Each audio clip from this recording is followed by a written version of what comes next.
Our team won in England comfortably. Our team comfortably won in England. Our team won comfortably in England. Which of the three sentences has adverb comfortably placed correctly? I go on an expedition for a week 2 times every year. Or should we say, I go on an expedition every year 2 times for a week.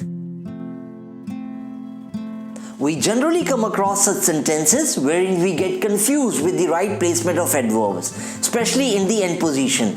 When there are multiple adverbs or a long object in a sentence, the confusion only increases.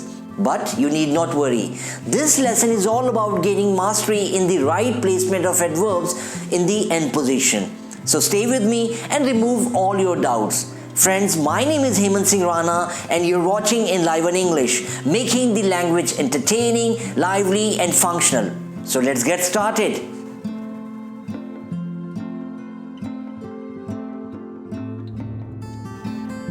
Most types of adverbs, especially in the form of prepositional phrases, can come in the end position.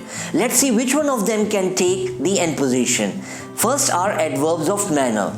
These adverbs tell us how something is done and are placed in the end position. These adverbs can come after a verb or after the object of a verb.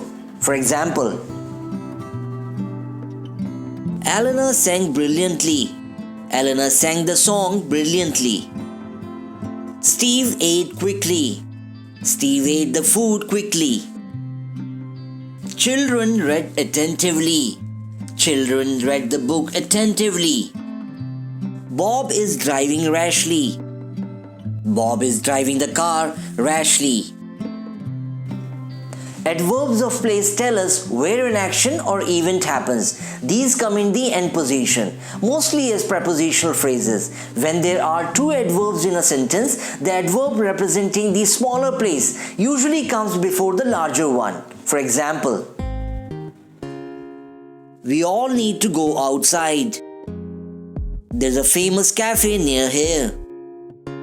My friend lives next door. I can see beautiful flowers everywhere near the village. We made plans in a cabin outside the conference room. Adverbs of time tell us when, how long and how often something happens. These are usually seen in the end position. When there is more than one adverb of time in a sentence, put the adverb describing how long first, then how often, and lastly when. Let's see some sentences. We are expected to put in at least 8 hours daily. Rex exercised twice a day last month. She volunteered at a hospital for 3 days every month last year. I go on an expedition for a week 2 times every year. You need to study at least 2 hours daily this month. Adverbs of frequency, which tells us how frequently something happens, also go in the end position. Mostly adverbs of definite frequency such as hourly, daily, weekly, once, twice, etc. usually go at the end of a sentence. For example, they exercise daily. We review our progress monthly. You need to get yourself checked weekly. They go on holiday twice a year. Now it's time to understand the word order. If there are multiple adverbs in a sentence, we put the adverb of manner first, followed by place and time. Let's see some sentences. Martha sang well last night. Emma spoke confidently in the meeting yesterday. Our team won comfortably in England. Stella exercised hard upstairs for 2 hours. Adverbials of time and place can often go in either order. For example, there was a party yesterday at Dave's house. There was a party at Dave's house yesterday. She practices yoga in the open air every day. She practices yoga every day in the open air. Adverbs of frequency usually come in the mid position if there are adverbs of manner, place and time as well in a sentence. For example, Nick usually manages to work long quite easily. We occasionally meet our friends living nearby. Travis always reaches the office on time. Martina has rarely spoken politely with others in the past 1 month. If there's more than one adverbial in the end position, usually the shorter adverbial goes before the longer one. For example, they organized the meeting quickly inside the conference room. I stayed indoors most of the day. He prepared the report diligently in a very professional way. Sam waited impatiently outside the building. If there is an object, an adverb generally goes after it. We do not usually put an adverb between a verb and its object. Let's see some sentences. He speaks English fluently. Samantha cleaned the room carefully. We will finish the project next week. However, if the object is long, a short adverbial can go before the verb. For example, I confidently answered the questions asked during the interview.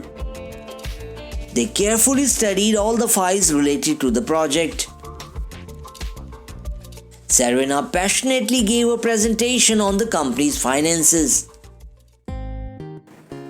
Sometimes we place an adverbial in the end position when it is new and important information. For example, Martin is walking in front of us. He is walking briskly. There was a police car in front of us.